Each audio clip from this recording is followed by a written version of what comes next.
주님께서 주신 말씀은 사도행전 12장 1절부터 19절까지 말씀입니다.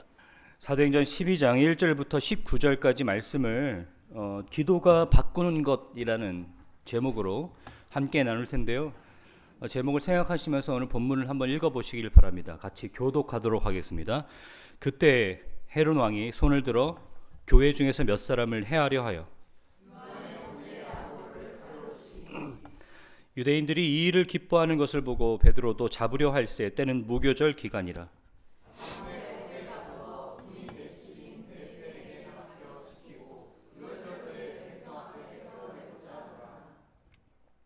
이에 베드로는 옥에 갇혔고 교회는 그를 위하여 간절히 하나님께 기도하더라.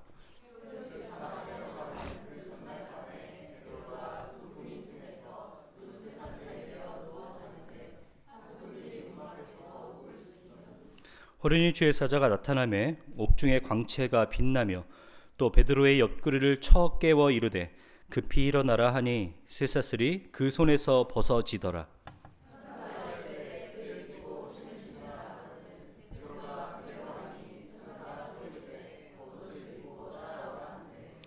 베드로가 나와서 따라갈새 천사가 하는 것이 생시인 줄을 알지 못하고 환상을 보는가 하니라.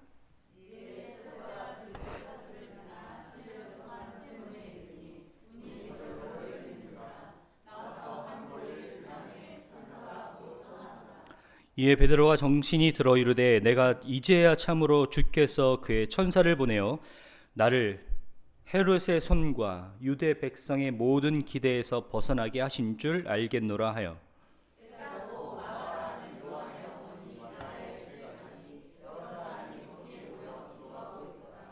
베드로가 대문을 두드리는데 로데라 하는 여자아이가 영접하러 나왔다가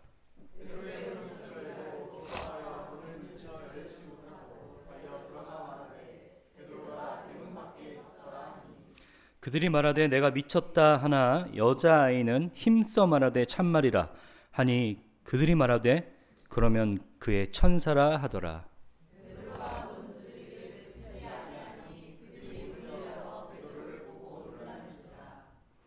베드로가 그들에게 손짓하여 조용하게 하고 주께서 자기를 이끌어 옥에서 나오게 하던 일을 말하고 또 야고보와 형제들에게 이 말을 전하라 하고 떠나 다른 곳으로 가니라.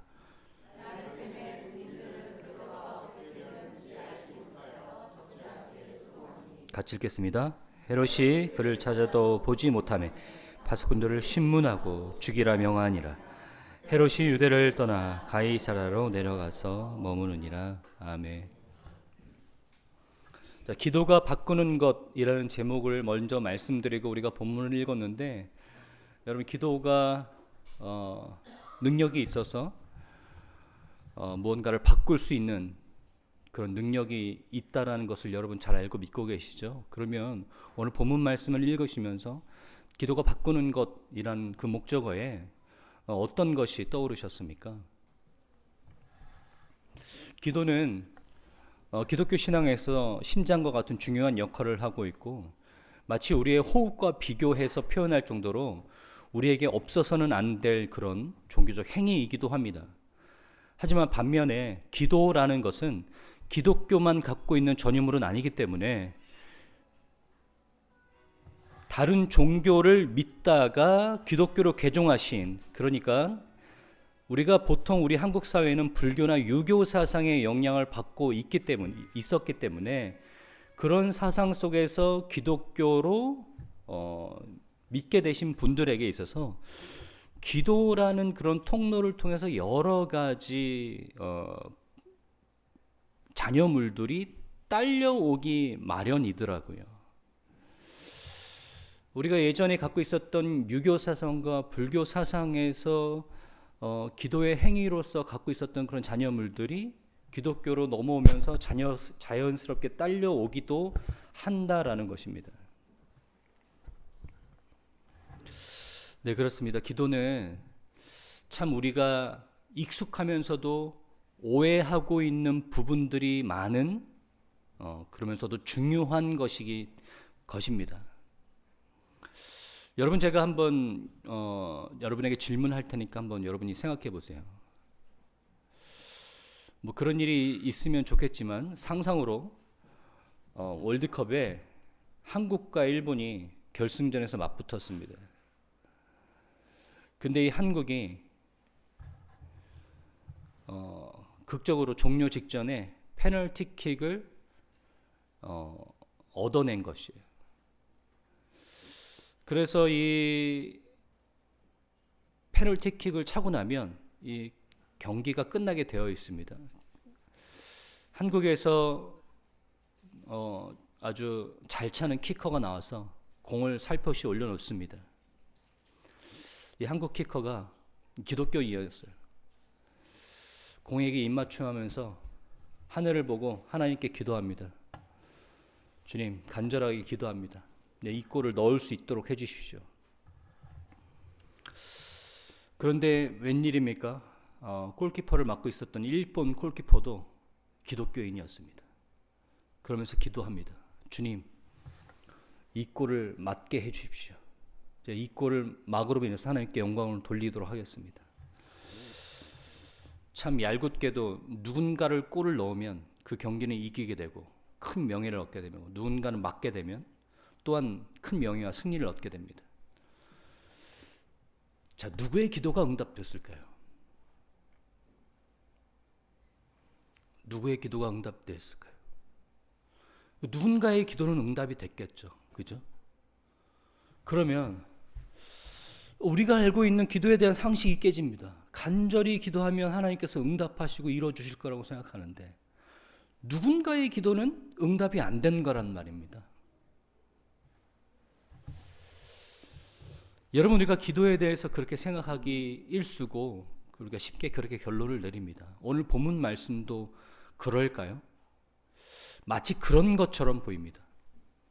그런데 제가 오늘 이 본문 말씀을 좀 신랄하게 파헤쳐서 우리가 갖고 있는 그 기도에 대한 오해를 좀 수정할 수 있기를 바랍니다. 오늘 본문의 이야기는 이렇게 흘러갑니다. 우리가 지난 시간에 나눴던 것처럼 야고보가 사도의 첫 순교자가 됩니다. 야고보가 잡혔습니다. 헤롯이라는 사람 때문에. 그 헤롯은 야고보를 잡아들이고 백성들이 기뻐하는 것을 보고 이때다 싶어서 베드로도 잡아들입니다. 베드로가 잡혀서 감옥에 투옥됩니다. 굉장히 삼엄한 경계 속에서 도저히 빠져나올 수 없는 이중 감옥 가운데 갇혀서 베드로는 다음 날 처형되기만을 기다리고 있는 상황입니다. 그런데 웬일인걸 이 갑자기 옥이 흔들리더니 베드로가 차고 있는 모든 것들이 풀려나고 그런 상황을 모르고 있는 베드로가 천사가 옆구리를 쳐 깨우니까 그제서야 눈 비비고 일어나서 가라. 천사가 명합니다. 그러니까 베드로가 어리둥절해서 감옥에 나왔는데 나와서야 자기의 상황을 파악합니다. 주님께서 천사를 보내주셔서 나를 이 헤롯의 손에서 건져내셨다라고 생각합니다. 그 길로 사도들과 제자들이 늘 함께 모여 있었던 그 예루살렘에 있는 집으로 돌아갑니다. 요한의 어머니 마리아라는 사람의 집인데요, 꽤 큰 집이었던 것 같아요. 그곳에 가서 문을 두들겼더니 때마침 그곳에 모여있던 사도들과 성도들과 제자들은요, 베드로가 잡혀갔다라는 소식을 듣고 기도하고 있었어요. 그것도 뭐라면 간절히 기도하고 있었습니다. 베드로가 문을 두드리니까요, 무슨 영문인가 싶어서 여종 로데라는 여자아이가 문 밖으로 나가서 누구냐고 물었더니 베드로가 나야 베드로 이렇게 얘기하는 거예요. 이 여자아이가 너무나 놀라서 문을 두드리는 사람의 문을 열어주지도 못하고 그 자리로 바로 뛰어서 집 안으로 들어갑니다. 베드로가 돌아왔다라는 거예요. 뻘쭘하게 베드로는 문도 열지도 못하고 그 문 밖에 서 있고, 안에서 베드로가 돌아왔다는 소식을 들은 그 기도하던 사람들은요, 어리둥절합니다. 이게 무슨 미친 소리야. 이게 무슨 정신 나간 소리를 하고 있어 네가. 진짜 베드로라는 거. 내가 베드로의 목소리를 너무나 잘 아는데 이 목소리는 진짜 베드로라는 거야. 그러니까 이 사람들이 한술 떴다. 천사를 본 걸 거야 너가. 근데 정말로 베드로가 돌아왔어요. 베드로가 정말로 돌아왔어요. 다 사람들이 얼마나 놀랍니까? 자, 이런 이야기입니다. 자, 오늘 이런 제가 미리 경고드렸듯이 이 본문을 좀 신랄하게 파헤치려고 그래요. 왜 그러냐면요, 제가 이 본문을 가지고 설교하시는 목사님들을 좀 봤을 때 대부분 이 본문을 어떻게 설교하냐면 대략적으로 좀 이렇게 종합해서 이야기하자면 중보기도가 가지고 있는 힘, 이런 이야기를 하려고 합니다. 중보기도가 가지고 있는 힘. 네, 중보기도가 가지고 있는 힘에 대해서 부인하려고 하는 건 아닙니다. 그런데 오늘 본문이 과연 중보기도가 갖고 있는 힘에 대해서 이야기하는 걸까? 저는 좀 도전하고 싶습니다. 여러분, 그렇게 보입니다. 표면적으로는. 베드로는 잡혔고 교인들은 모여서 베드로를 위해서 기도합니다. 그랬더니 베드로가 풀려났고 베드로가 그들의 품 안으로 돌아가게 됩니다. 어떻게 보면 정말로 쉽게 이렇게 결론 내릴 수 있을 것 같아요. 기도하면 상황이 바뀐다. 기도하면 상황이 바뀌어서 묶였던 베드로가 풀려나게 된다. 그러니까 여러분, 중보하십시오. 누군가를 위해서 중보할 때 그 기도가, 믿음의 기도가 역사하는 바가 크다.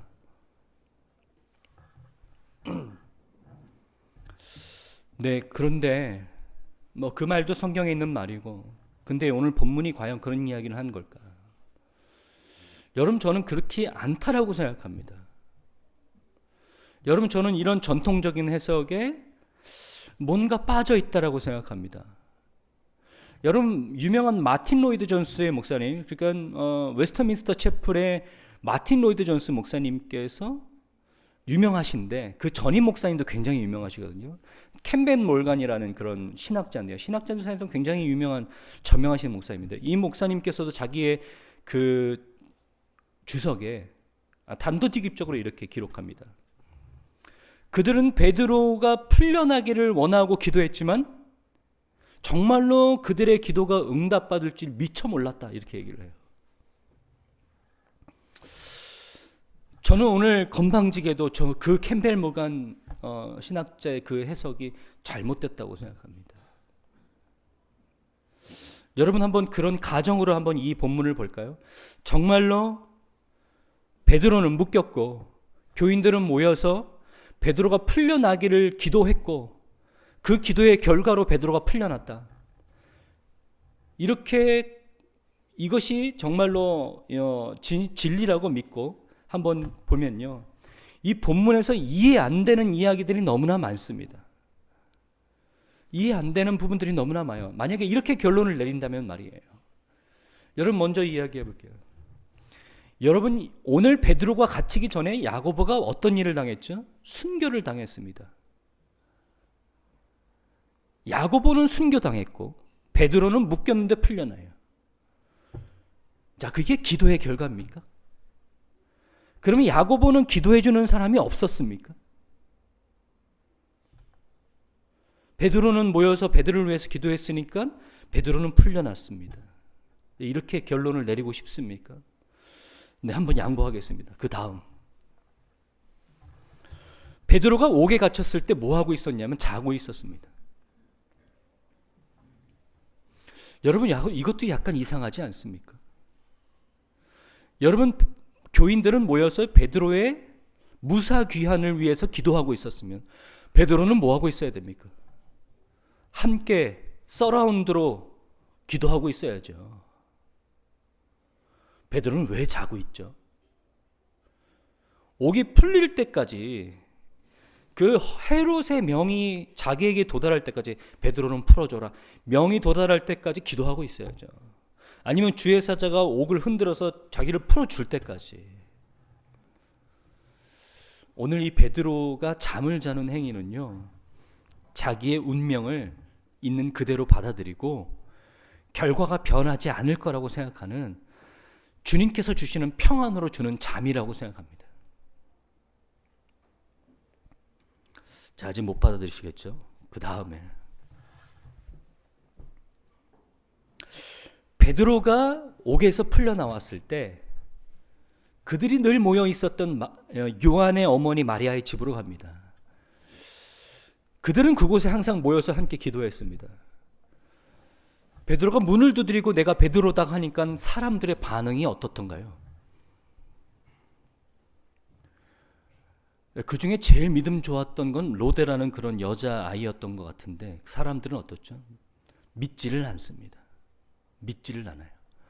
베드로가 자기네들이 그렇게 원하고 바라고 간절히 기도했다. 여러분 여기 보니까 간절히 기도했대요. 이 헬라어가요. 예수님께서 겟세마네 동산에서 땀이 피처럼 흘리면서 기도했던 그 수식어와 똑같은, 얼마나 간절히 기도했는지. 그렇게 간절히 기도하는 베드로가 돌아왔는데 사람들이 안 믿어요. 그러면 이제 우리는 뭐라고 반문하냐면 다 그런 거야. 기도는 하는데 정말 그렇게 될 줄은 잘 모를 수 있어. 여러분 그건 우리고요. 너무 이 초대교회 성령의 역사를 폄하하시지 마십시오. 예수 그리스도의 부활 이후로 성령의 강력한 역사 가운데 생겼던 그 초대교회 그 교인들의 믿음은요, 다소 우리랑 좀 다를 거예요. 그들이 정말 그렇게 기도했을까요? 베드로를 풀어주십시오. 베드로의 무사기원을 주님 간절히 원합니다. 믿습니다. 그 믿습니다가 나중에 뭘로 바뀝니까? 그렇게 될 줄 믿습니다. 그렇게 될지어다. 막 그러면서 외칩니다. 그러면 베드로가 다뤄왔으면 어떻게 해야 됩니까? 반갑습니다. 우리가 당신을 위해서 얼마나 기도하고 있었는지 모릅니다. 근데 사람들이 모릅니다. 베드로가 돌아왔다는 소식을 듣고 이 여자아이가 미쳤다고 생각합니다. 진짜 베드로가 돌아왔습니다. 그러니까요, 뭐라고 하냐면 천사 봤다고 얘기합니다. 만약에 이 본문이 중보기도가 가지고 있는 힘, 기도가 바꾸는 결과 이렇게 얘기를 하면요, 이 본문의 이야기 속에서 이해 안 되는 부분들이 너무나 많이 존재합니다. 자, 그러면 그렇지 않다라는 이 논제를 세우기 위해서 좀 파헤쳐 보도록 하겠습니다. 여러분 다행히도요, 오늘 다행이라고 얘기하는지 모르겠지만 다행히도 오늘 베드로는요 처음 잡힌 게 아니에요. 이전에 2번이나 잡혔던 기록이 남아 있습니다. 사도행전에. 그때도 이 성도들은요 잡혔던 베드로를 위해서 기도했던 그 기록이 사도행전에 남아 있다는 거 아십니까? 자, 사도행전 4장 29절에서 31절입니다. 같이 읽도록 하겠습니다. 시작. 주여 이제도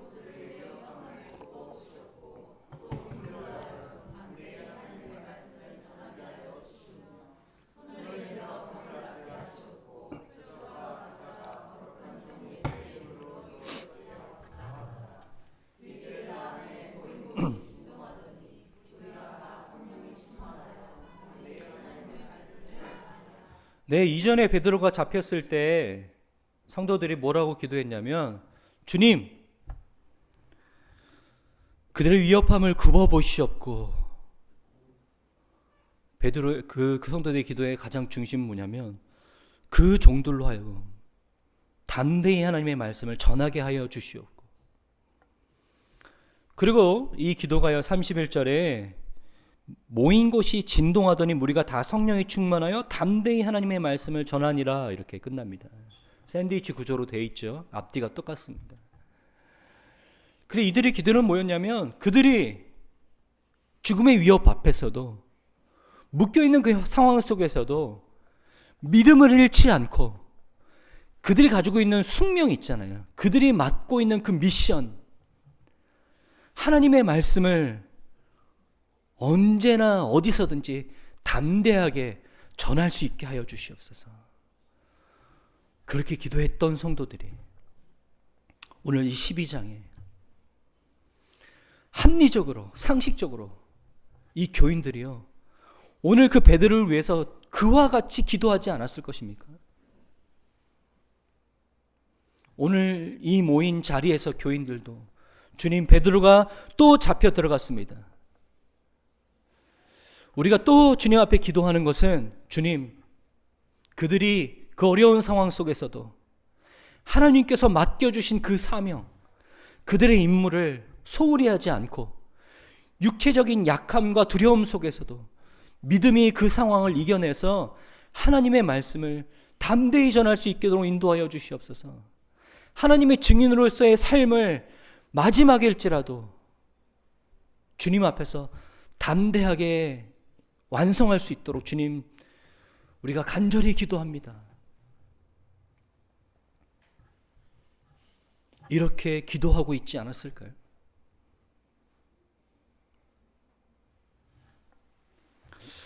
여러분, 오늘 본문은요, 우리가 그렇게 섣불리 결론 내리기에 기도가 가져온 결과, 기도가 바꾸는 것은 우리의 상황이다 라고 이야기하기에는 너무나 많은 문제들이 들어가 있습니다. 그러므로 오늘 이 본문은요, 베드로는 잡혔고 죽을 날을 기다리고 있지만 하나님께서, 하나님의 주권적인 역사, 하나님의 계획이 베드로를 살리도록 삼아 두셨기 때문에, 하나님께서는 기도를 통해서 역사하신다라고 말씀하시고 기도를 통해서 일하신다라고 우리에게 약속하셨기 때문에요, 하나님은 베드로를 살리도록 미리 계획하셨습니다. 그것은 우리의 기도를 통해서 함께 역사하는 그런 오늘 본문을 보고 있습니다. 근데 이렇게 이야기하면 좀 이해하기 어렵습니다. 그래서 기도가 뭘 했다라는 거지. 여러분, 오늘 본문에 보면요, 이런 이야기가 있어요. 요한의 형제 야고보가 칼로 죽습니다. 그 다음에 뭐라고 했냐면, 유대인들이 이 일을 기뻐하는 것을 보고 베드로로도 잡으려고 할세 때는 무교절 기간이라, 이렇게 되어 있어요. 이게 무슨 의미인지 아세요? 유월절 다음에 무교절은 유대인들에게요, 처형을 할 수 있는 그런 시간이 아니에요. 그러니까 아무리 헤롯이라 할지라도요, 유대인들의 정서, 그러니까 야고보를 죽인 것을 기뻐하는 것을 보고 베드로도 잡았다 그랬잖아요. 그러니까 헤롯은요, 이들의 민심을 굉장히 신경 쓰는 사람이에요. 그렇기 때문에 유대인들을 함부로 절기에 처형할 수 없습니다. 자, 베드로는 잡혔는데요, 지금 여기 하나님의 섭리가 숨겨져 있어요. 베드로도 야고보처럼 잡힘 즉시 처형당할 수 있습니다. 그런데 베드로가 잡혔을 때가 언제라고요? 무교절 기간이래요. 그러니까 베드로가 즉결 처형당하지 못하는 거예요. 그러니까 베드로가 잡혀서 옥에 갇혀 있는 거는요, 우연이 아니라 그날 처형당하지 못하기 때문에 다음 날을 기다리고 있는 거예요. 하나님의 일하심이, 지금 하나님의 섭리가 지금 이 상황 속에서 녹아져 있습니다. 그 상황 속에서 성도가 베드로를 위해서 기도하고 있는 거예요. 여러분, 이해가 되시겠어요? 하나님은요, 베드로가 잡혀간다 할지라도 그 상황 속에서 베드로를 풀어줄 계획을 갖고 계셨어요. 그 계획을 우리는 모르죠. 우리는 모른다고요. 우리는 그저 뭐 합니까? 기도하는 거예요. 그럴 때, 기도할 때 하나님께서는 베드로를 풀어줄 계획이 없었지만 우리의 기도를 보고 결과를 바꾸셨다, 이 얘기가 아니고요. 우리가 기도할 때 참으로 하나님께서 어떠한 계획을 갖고 계신 줄을 보게 되며, 때로는 상황이 우리가 원하는 대로 되지 않을지라도 하나님께서 우리의 마음과 생각을 바꾸신다라는 것을 여러분 아시는 여러분 되시길 바랍니다. 여러분, 그런 경험 있으시죠? 간절히 기도하고 또 기도했습니다. 어떤 분들은요, 이러한 경험이 하나님은 없다라는 결론을 맺는 경험이기도 합니다. 가슴 아픈 현실입니다. 간절히 기도합니다. 살려주십시오. 하나님, 살려주십시오. 간절히 내 기도를 들어주십시오. 그런데 하나님께서 그 기도를 들어주시지 않는다고요. 그러면 차갑게 돌아섭니다. 하나님 안 계셔. 하나님 정말 그 영혼 살려주십시오. 하나님 그 사람 병마에서, 어려움에서, 곤란한 상황 가운데서 그를 풀어주십시오라고 간절히 여러분 중보해 본 기억이 있으시죠? 여러분, 제가 오늘 여러분 중보는 우리의 결과를 바꿉니다. 우리의 어려움을 돌파합니다. 이렇게 결론 내리고 설교하면 여러분 아마 아멘하고 받아들이기는 쉬울 거예요. 근데 여러분 현실은 어떻습니까? 그렇습니까? 정말 그러시던가요?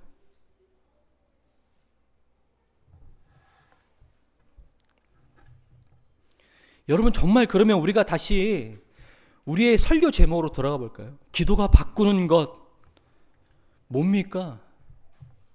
기도가 바꾸는 것 뭐죠?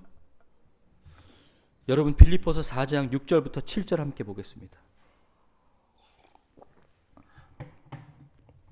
함께 읽기로 하겠습니다. 아무것도 염려하지 말고 다만 모든 일에 기도와 간구로 너희 구할 것을 감사함으로 하나님께 아뢰라. 그리하면 모든 지각에 뛰어난 하나님의 평강이 그리스도 예수 안에서 너희 마음과 생각을 지키시리라. 아멘. 아무것도 염려하지 말고 하나님께 기도와 간구로 너희 구할 것을 하나님께 아뢰래요. 염려하지 말랍니다. 왜요? 하나님께 간구하면 되니까요. 그럼 간구하면 뭐 들어주시는데요? 간구하면 뭐 바꿔주시는데요? 우리의 생각과 마음을 바꾸시고 지키시는 거예요. 네, 하나님께서 그것이 뜻이시라면, 하나님의 뜻이라면 우리의 기도도 들으시겠죠.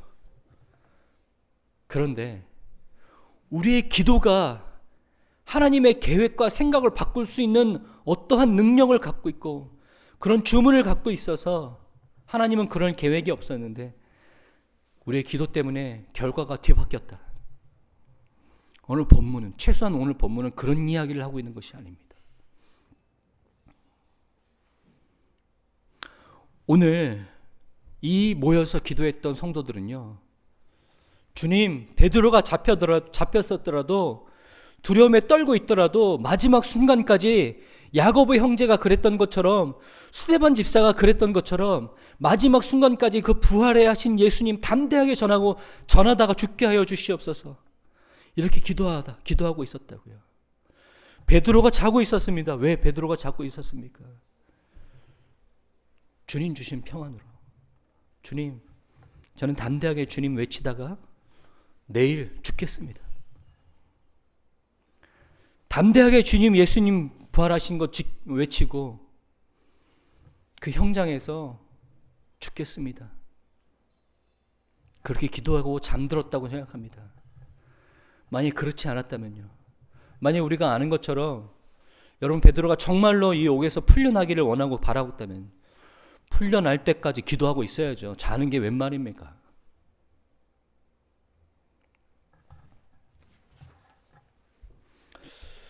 여러분, 사랑하는 우리 분당 침례교회 성도님들, 여러분 기도가 우리의 상황을 변화시키지 않더라도, 기도에 우리가 원하는 결과에 맺지 않더라도 기도는 분명히 무언가를 변화시킵니다. 바로 기도하고 있는 우리를 변화시킵니다. 무엇이 하나님의 뜻이고 이 상황 속에서 결과가 어떻든 간에 우리가 어떻게 믿음의 눈으로 바라봐야 되는지, 우리가 할 수 없는 그것, 우리가 볼 수 없는 그것, 그렇게 하나님께서 우리를 변화시키십니다. 그러므로 사랑하는 성도 여러분, 늘 쉬지 않고 간절하게 하나님 앞에 기도하십시오. 모든 상황을 이길 수 있는 믿음의 눈을 허락하시고 성령의 생각을 허락하시는 하나님께 늘 쉬지 말고 기도하십시오. 그저 다른 종교들이 하는 똑같은 행위, 그런 주문과 같은 맹목적인 기도를 똑같이 올려드리는 그런 성도들이 아니라 정말로 하나님의 뜻이 무엇이며 하나님께서 이 상황을 통해서 무엇을 이루시며 하나님의 최종적인 목표, 하나님의 영광을 위해서 하나님께서 어떻게 사용하실 것을 우리가 깨닫고 그 상황을 받아들일 수 있는 그 믿음과 생각, 그 마음, 그 평강의 하나님께서 우리 안에 우리의 생각과 마음을 주장시켜 주실 것을 바라시고 또 얻어가시는 여러분 되시길 바랍니다. 아까 우리가 읽었던 그 빌립보서는요, 우리가 방금 읽었던 6절과 7절 이 주옥 같은 말씀 뒤에도요 굉장히 의미심장한 말씀이 숨겨져 있는데요, 8절 9절 우리가 마지막으로 한번 읽어보도록 하겠습니다. 시작. 끝으로 형제들아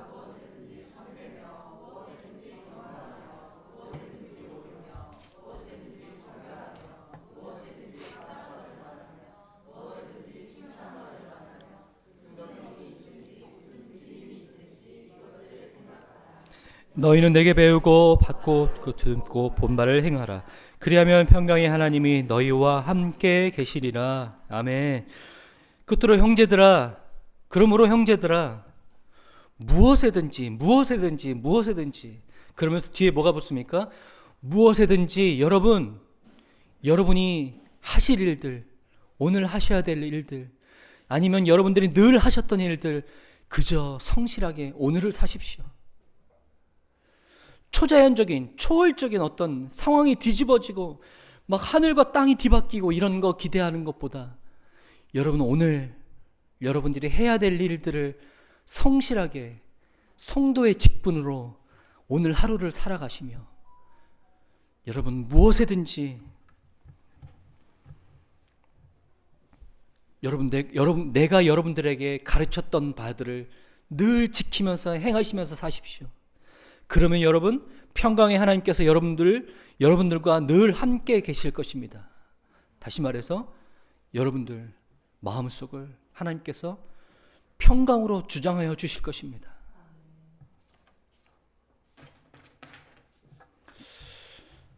사랑하는 성도 여러분들, 오늘 우리의 기도가 상황보다 우리의 자신을 바꿔주실 것을 간절한 마음으로 믿고 또 기대하고 오늘 말씀을 마치려고 합니다. 주님, 기도하는 우리의 믿음이, 우리의 시각이, 우리의 생각이 변화될 수 있도록 인도하여 주시옵소서.